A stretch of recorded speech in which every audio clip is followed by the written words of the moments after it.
呢日一班參加拍攝公司逼我打籃球嘅藝人挑戰公司杯4角邀請賽。193肥仔同 Josh 對球賽有冇信心？今次我哋就真係一直都有 keep 住練咧，每個禮拜練2日咁樣啦，所以就而家我哋有咗默契，有咗戰術，就唔係亂咁打。其實我哋好想開第二季嘅，因為大家都呢幾個月相處得好開心啦，又可以寓工作於娛樂，寓娛樂於工作啦。至於 Candy 係隊中唯一女將，佢有2句志氣跛為隊員打氣。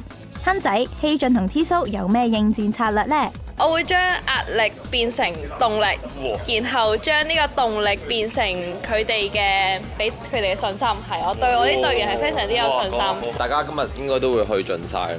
係我其實最重要嗰樣嘢應該係，我覺得贏輸即係梗係想贏啦，但係贏輸係其次，係要用到晒我哋拍攝咁耐以嚟練到過嘅嘢咯，要成功做到出嚟，再加入波就非常好。係啊，反而係真係 Coach 會講話係要贏自己咯。